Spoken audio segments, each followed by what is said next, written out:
Je vais mettre en français. Alors, je vais me lever pour moi pour commencer. Bonjour à tous, bonsoir à tous. Je vois quelques têtes, donc, moi j'ai fait le petit bouffe avec Mathieu il n'y a pas longtemps, il m'a dit que vous organisez ça, qu'ils organisaient ça, et que ça serait cool de venir présenter mon jeu. À la base, je suis entrepreneur depuis une bonne vingtaine d'années dans le web, j'ai fait tout un tas de choses, jamais liées aux jeux vidéo, même si je suis un ultra fan de jeux vidéo. Je peux vous montrer que j'ai Mario tatoué sur la molette. C'est vraiment important. Voilà. J'ai peut-être un petit truc parce qu'évidemment, j'ai rien préparé et j'ai quand même envie d'adapter un petit peu ce que j'avais imaginé dire, notamment au discours de Diderot. Moi aussi, je suis tombé dans Cursor. Moi, j'ai 2 MacBook Pro à la maison, 2 cursors sur chaque MacBook, 4 chats dans chaque MacBook. Enfin, dans chaque cursor, c'est juste complètement délirant. Donc, je suis développeur à la base. Et je suis un développeur qui a toujours détesté développer, qui a toujours détesté coder. J'ai toujours trouvé que le code, c'était pas une fin en soi. Je trouve que le code, c'est juste un moyen de donner vie à une idée. Et souvent, les idées, c'est des résolutions de problèmes. C'est un peu mon boulot. Développer des logiciels, c'est développer des solutions à des problèmes. Et en fait, le code m'a toujours frustré parce que c'est très très lent. Entre j'ai une idée, je veux développer cette idée, je dois taper du code. Et en fait, effectivement, Cursor, mais pas juste Cursor avec Claude Code et notamment Claude Opus 4.6 qui est sorti en décembre, vous le savez, pour être précis. Il y a 1 million de tokens. 4.5 en décembre et 4.6 en février. C'est ça, mais 4.5, donc en tout cas en décembre, depuis décembre, le jeu a complètement changé. Moi, je pense que les développeurs sont terminés. C'est un message de Diedrich qui est désolé.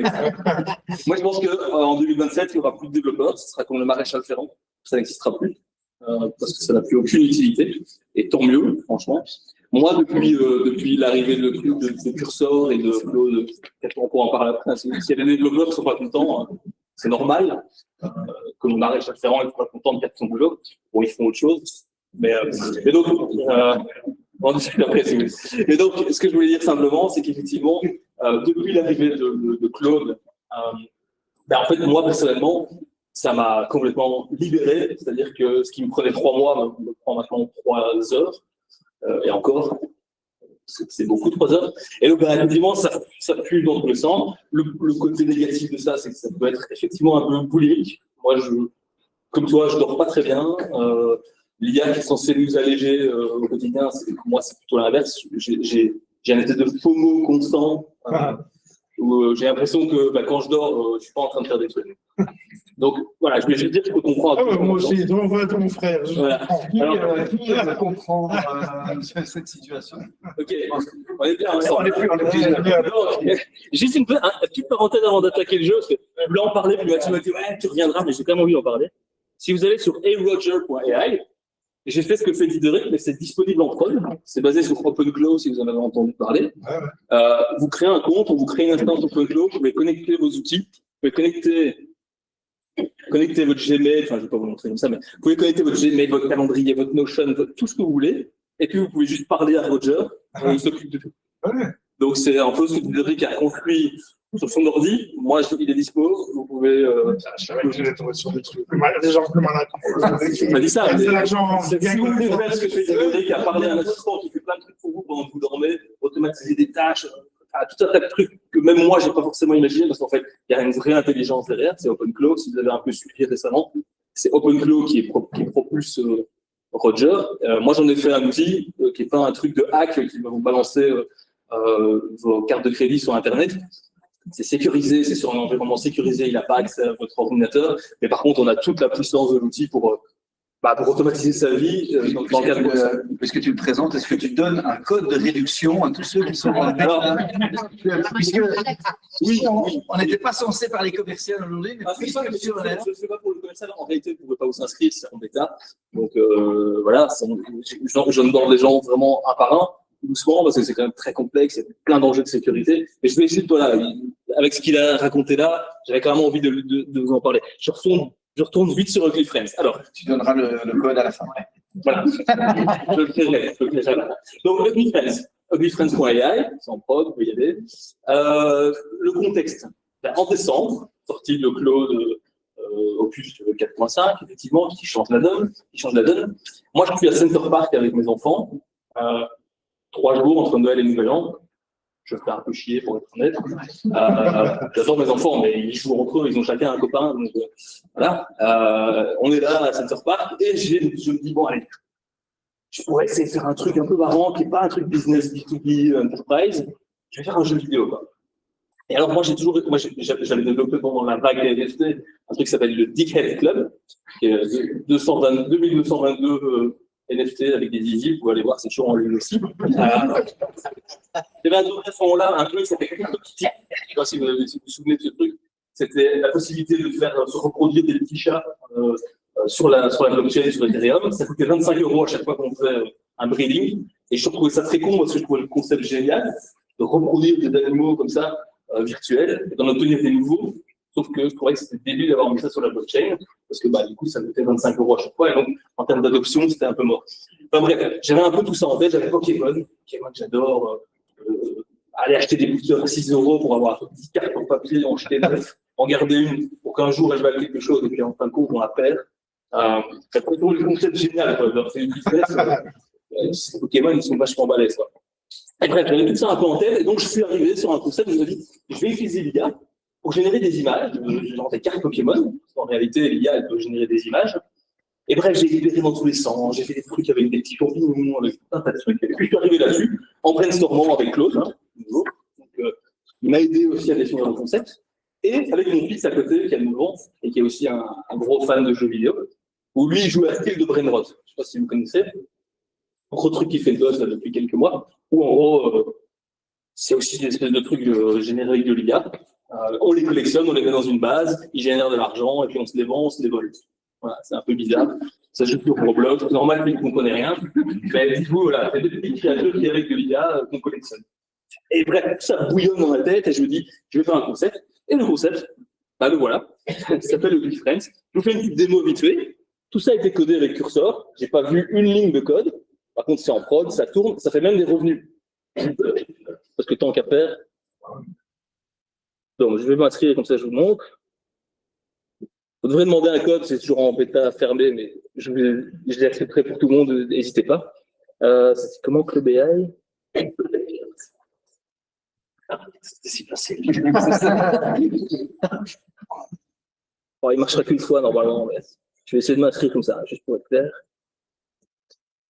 Parce que c'est important que je vous montre l'inscription. Déjà utilisé. Bon, c'est pas grave, je vais me connecter sur mon compte, c'est plus simple. Vous n'aurez pas l'onboarding, mais vous le verrez si vous vous inscrivez. Et donc voilà à quoi ressemble le jeu. Alors en vrai, il ressemble plutôt à ça. Hein, c'est bleu, donc c'est un truc un peu plus calme. Donc, comment ça marche?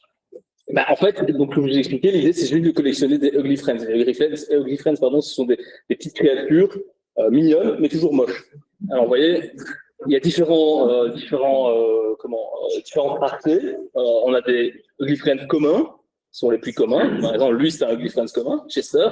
Ils ont des caractéristiques, des attributs. Tout ça, on les retrouve dans la vague NFT. Hein. Si vous avez un peu suivi, c'est des trucs qu'on retrouve. Si vous allez aujourd'hui sur OpenSea, vous retrouverez toutes des collections, les Bored Apes, je ne sais pas si vous vous souvenez, les Cyberpunk. Voilà, c'est des personnages construits à partir de traits. Moi, j'ai fait la même chose, j'ai fait des traits. Les traits, ça crée un prompt. Le prompt, on l'envoie à une IA. L'IA génère une image.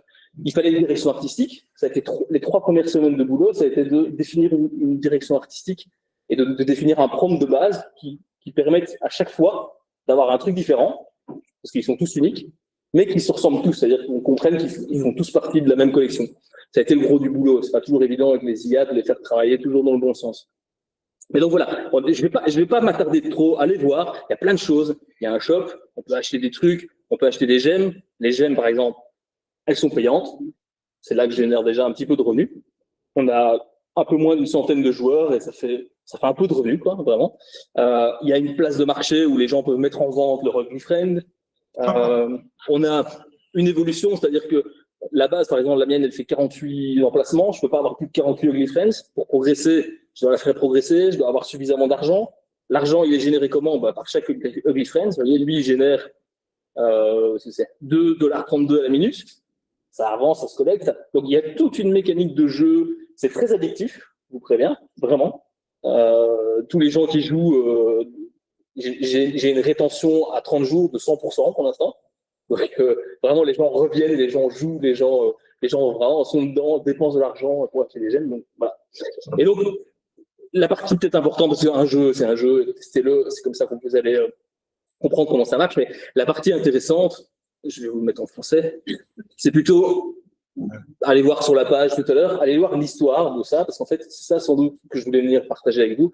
C'est qu'en fait, moi, j'ai utilisé ce jeu aussi comme un prétexte pour faire un truc avec mon fils de 9 ans. Moi, aujourd'hui, je me demande vraiment ce qu'il va faire à l'école plus tard. Déjà, je me demande ce qu'il fait à l'école aujourd'hui, mais l'école plus tard et donc le métier qu'il va faire plus tard, c'est un peu, le truc, le parcours classique. Moi, je me pose sérieusement des questions. Je sais pas ce qu'il va faire plus tard. Par contre, il y a une certitude, c'est que être capable de créer des choses, être capable d'imaginer, être capable vous savez, moi, avec cette utilisation de l'IA boulimique de ces derniers mois, il y a un seul truc qui me revient en permanence, c'est ce qui se conçoit bien, c'est énonce clairement.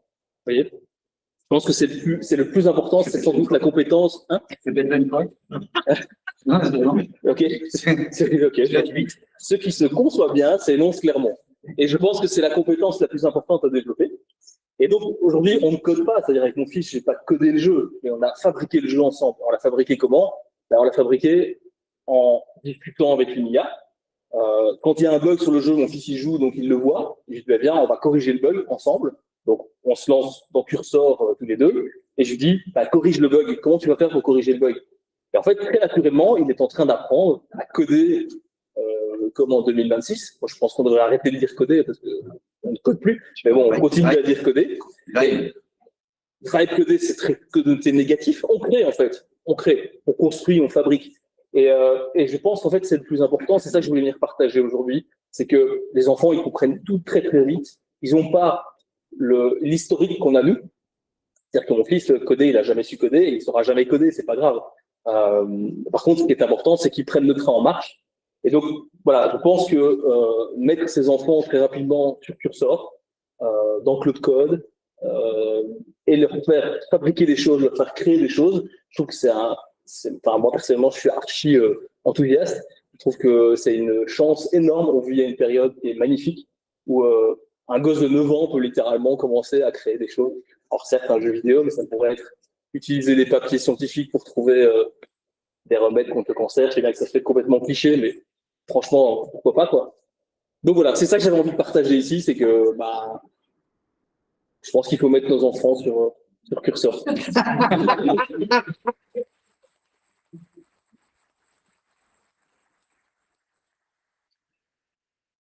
C'est un peu décousu.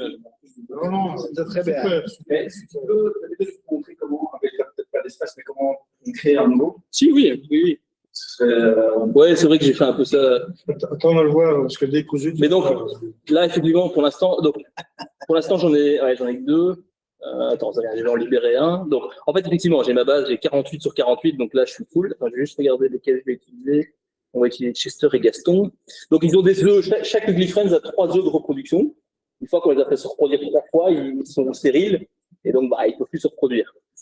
On va libérer Ingrid Pomme ici, par exemple. Donc là, je vais la libérer. Je pourrais aussi l'offrir. Je pourrais la mettre en vente. Mais si je la libère, fatalement, je libère un espace. Vous voyez, 47 sur 48. Et donc, je peux, ici, sur ce bouton, prendre Gaston, Chester. Alors, il y a plein de choses. Il n'y a pas de monsieur, il n'y a pas de madame. Donc, c'est non genré. Voilà. Même s'ils ont des prénoms genrés, ils ne sont pas genrés. Vous pouvez mettre n'importe lequel à gauche. Ça fera toujours un bébé. Vous pouvez les faire se reproduire entre parents, donc il y a beaucoup de consanguinité. Un papa qui n'est pas un papa, parce qu'ils sont non-genrés. Ça les aide à devenir. C'est-à-dire que c'est pour ça qu'ils sont vraiment dégueulasses, quoi. Hein. Bien d'accord. Il y a bien une raison. Et donc ça coûte un petit peu de thunes à chaque fois. Un œuf de reproduction chacun. Donc Gaston, il ne pourra plus se reproduire. On a un bouton, donnons-leur un peu d'intimité. Et donc, qu'est-ce qui se passe? Ça crée un œuf. Alors, peut-être juste, tu me laisses un peu de temps, moi j'en profite. Pour bien comprendre, le jeu a été codé avec de l'IA. Le jeu a été conçu avec de l'IA. C'est-à-dire que j'ai discuté avec Claude pour m'aider sur le concept, pour que les mécaniques, pour les boucles de jeu, pour que tout fasse sens, pour que l'économie fonctionne. Parce que c'est très important. Si vous créez un compte, vous allez démarrer avec un certain montant. Faut pas que ce soit trop, faut pas que ce soit trop peu, sinon vous êtes bloqué. il y a une économie, c'est-à-dire on peut acheter des choses, on peut acheter des boosters, mais il ne faut pas que ça vienne casser l'économie, sinon, parce que vous voyez, on a des classements, je vous jure que les gens, ici, les gens sont au taquet, les gens sont vraiment au taquet, vous voyez, et donc, moi je ne suis même pas premier, ouais, je suis 7e, propre jeu, quoi. Bref, donc, tout ça est important, tout ça a été fait avec l'IA. L'IA m'a aussi, par exemple, l'œuf que vous voyez là, très joli, bah, c'est l'IA qui l'a faite.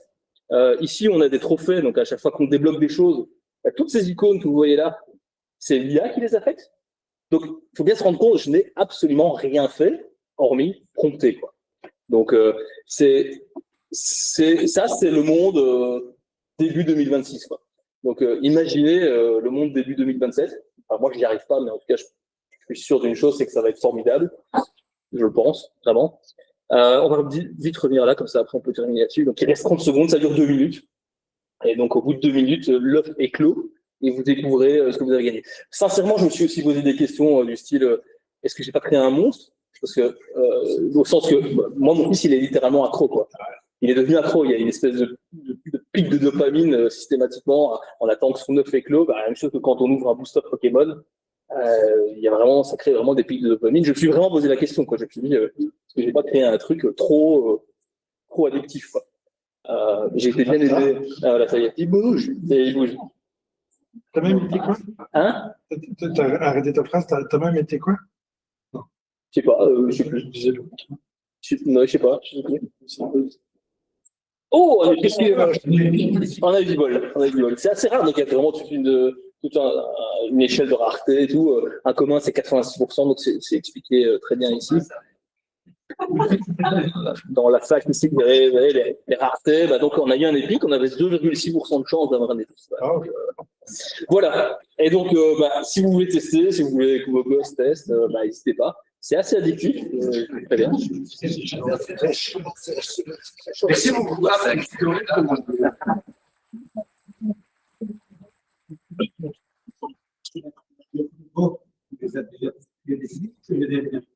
Alors, quand j'en prends 2, il y a un peu de génétique, que je n'explique pas volontairement, il y a un peu de génétique. Et puis, donc, tu vois, il y a toute une série. N'existait pas avant cette image. Ah non, aucune. Ils sont tous 100% uniques. Il y a 86 milliards de possibilités. Avec, en combinant tous les traits, vous voyez, il y a les traits des dinosaures, des cyclopes, en difformité. Et quand il y en a un qui est générique et brûlé, du coup, l'algorithme empêche de. Alors, statistiquement, c'est très compliqué d'avoir 2 fois la même chose. Et même si on avait 2 fois les mêmes traits, vu que l'IA, tu lui donnes le même prompt 2 fois, elle ne te fait pas 2 fois exactement la même image. Tu aurais des espèces de jumeaux, faux jumeaux, tu vois. Mais statistiquement, c'est quand même très compliqué d'avoir la même combinaison de traits sur 86 milliards de possibilités. On a le temps. Hein. On en a 10 000 là, qui ont été générés. 10 000. On a pris notre biologie que nous avons.